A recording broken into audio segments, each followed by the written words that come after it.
Bonsoir et bienvenue sur la prod. Vous avez sûrement déjà entendu parler des films Chucky. Vous avez peut-être même entendu parler de la série qui sortira en 2019 sur Chucky. Mais connaissez-vous la véritable histoire qui a inspiré ces films? Non? Alors je vais vous la dire tout de suite.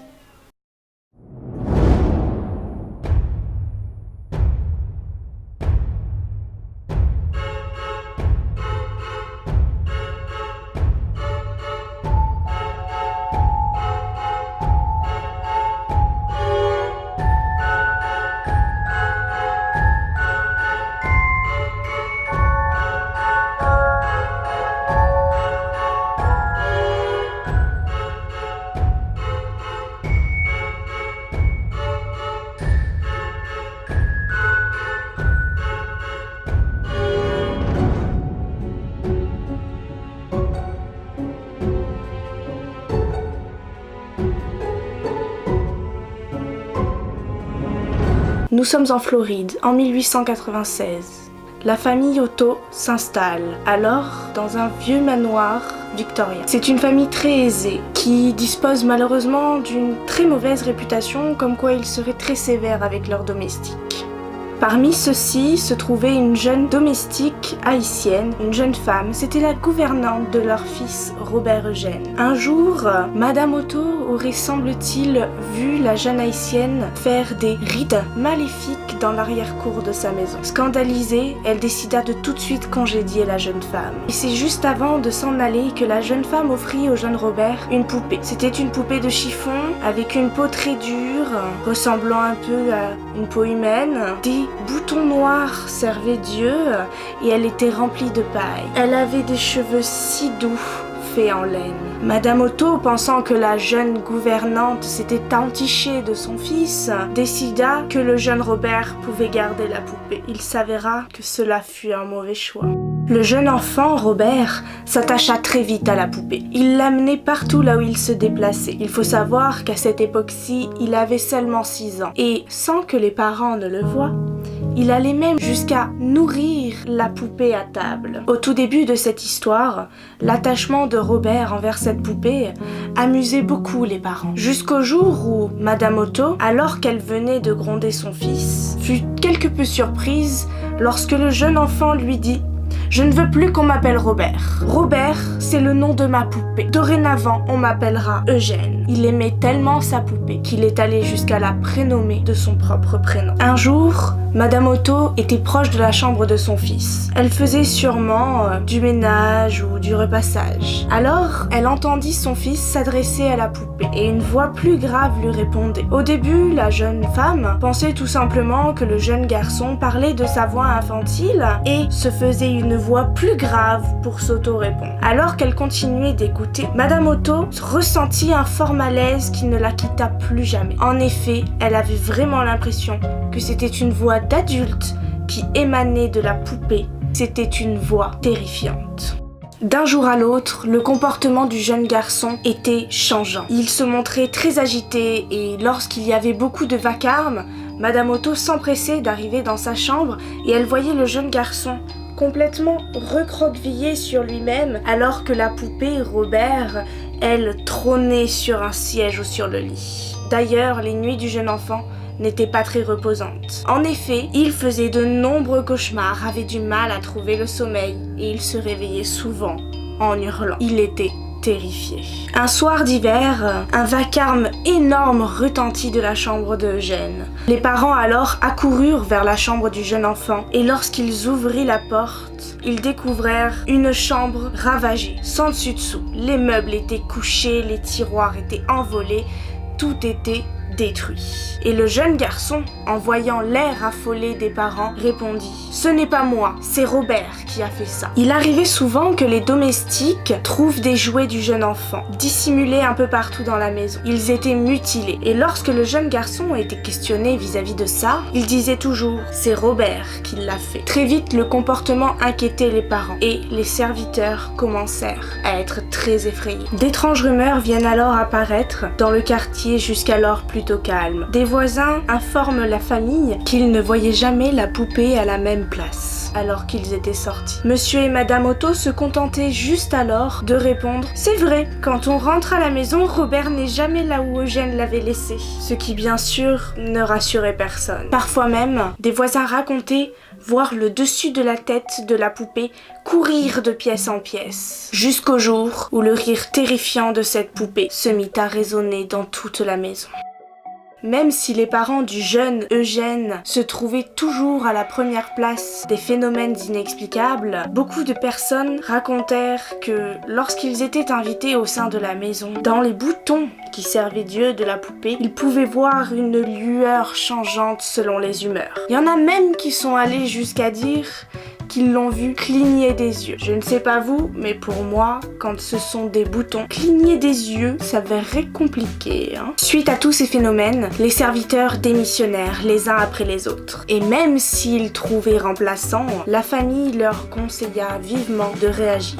Sur les recommandations d'une grande tante de la famille, les parents confisquèrent Robert, la poupée, à Eugène pour une quelconque bêtise de plus. Ils décidèrent de la mettre dans une boîte fermée, comme un petit cercueil, et l'y cachèrent dans le grenier. Elle y restera pendant très longtemps.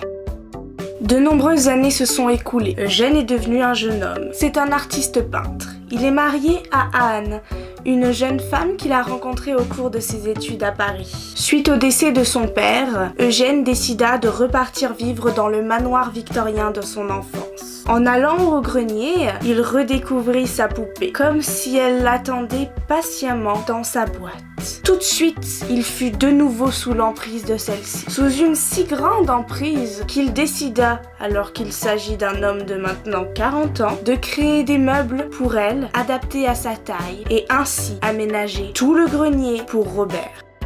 Anne, la femme d'Eugène, n'aimait pas la poupée. Dès qu'elle posa les yeux sur elle, elle ressentit un frisson. Et l'obsession de son mari vis-à-vis de cette poupée lui faisait froid dans le dos. Un jour, Eugène arriva, tout souriant, et dit à sa femme « Robert n'est plus bien au grenier. Il a besoin de lumière et de jour. Je vais donc l'installer dans une pièce du 3e étage. » Malgré les contestations de sa femme, Eugène n'en fit qu'à sa tête et installa Robert là où il le souhaitait. Très vite, alors que le quartier était redevenu très calme, des enfants se plaignèrent de la poupée. Apparemment, elle les regardait, elle se moquait d'eux et allait même jusqu'à danser. Les enfants, ayant très peur de la maison, n'osaient même plus s'en approcher, quitte à faire un détour pour aller à l'école. Du jour au lendemain, le comportement d'Eugène se remit à changer. Il devint alors violent et très malsain. Son mariage se détériore alors peu à peu. Anne pensait qu'il devenait tout simplement fou. Et de nouveau, des amis du couple vont affirmer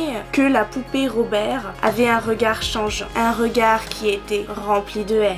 Quelques mois plus tard, un plombier vint à la maison. Il se retrouva seul avec la poupée placée dans le dos. Il entendit un rire d'enfant assez maléfique et lorsqu'il se retourna précipitamment, il vit que la poupée avait changé de place. Seul, le pauvre malheureux alors, pris de terreur, partit sans même prendre ses outils. Quelque temps plus tard, un journaliste vint visiter la maison car il avait eu vent des nombreuses histoires concernant cette poupée. Alors que des amis d'Eugène lui expliquaient un petit peu le passif de Robert et d'Eugène, il décida de faire une remarque, en regardant Eugène droit dans les yeux et en lui disant « Tu n'es qu'un pauvre fou quarantenaire. » Le regard de la poupée se mit alors à changer. Il devient plein de dédain. Et le journaliste affirma alors qu'il y avait une forme d'intelligence à l'intérieur de cette poupée. Un jour, Eugène tomba gravement malade. Et au lieu de profiter des derniers instants de sa vie accompagné de son épouse, Anne, il décida de s'enfermer dans la chambre de Robert, accompagné de celui-ci. Il mourut alors, seul, avec sa poupée. Anne, ayant le cœur brisé, décida de vendre la maison et à replacer Robert dans sa boîte de bois. Malheureusement, ce n'est pas la dernière fois que Robert fut sorti de cette boîte.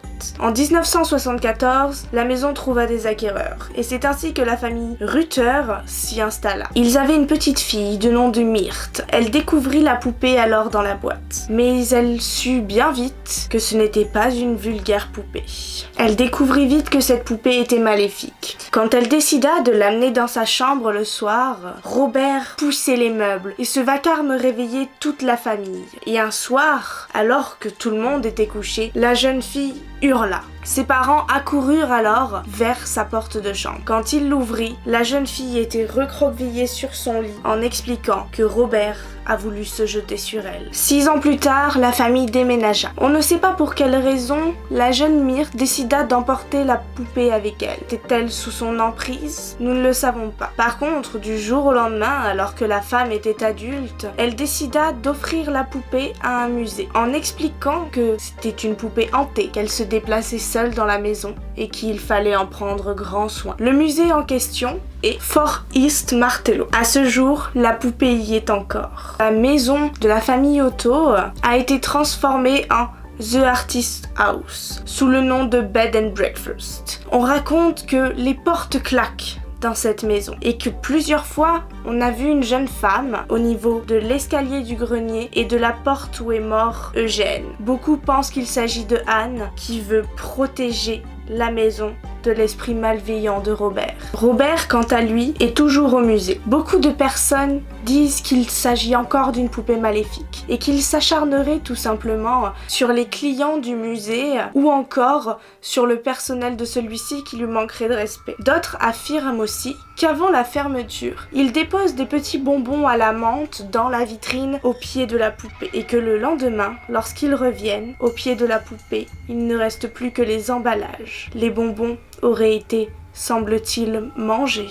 Aujourd'hui, en 2018, beaucoup se moquent de cette poupée soi-disant hantée, jusqu'à ce qu'il fasse face au regard noir de Robert. Il paraît même que si nous n'avons pas son autorisation pour le prendre en photo, la caméra ou l'appareil photo utilisé ne marcherait plus, malgré le changement de batterie, et que lorsque l'on quitte le musée, cela se remettrait à fonctionner. Pour vous dire, une légende raconte qu'il faut demander poliment la permission à Robert de le prendre en photo, et que s'il acquiesce, il penchera alors simplement la tête d'un côté. Par contre, s'il ne la penche pas et que vous le prenez quand même en photo, une malédiction s'abattra sur vous et vos accompagnants. D'ailleurs, dans la salle où se trouve Robert, beaucoup de lettres sont écrites afin de demander pardon à la poupée suite à l'irrespect.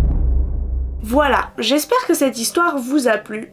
Pour ma part, je ne sais pas trop quoi y penser, mais si un jour je vais en Floride pour essayer d'accéder à ce musée, j'essayerai sûrement de voir ce qui m'arrive face à cette poupée maléfique. Par contre, on est bien d'accord qu'entre les films Chucky et la véritable histoire, il y a très peu de concordance, parce que Robert ne s'est pas pris à prendre un couteau et à tuer des gens.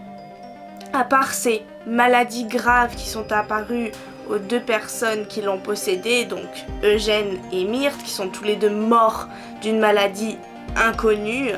Sinon, on ne sait pas vraiment... c'était une poupée farceuse, selon les dires que j'ai pu trouver sur différents sites. Je vous mets les liens d'ailleurs en description de là où j'ai fait mes recherches. Je tenais à dire merci à Gilles pour le micro et je vous souhaite à tous une très bonne soirée. À bientôt sur la prod.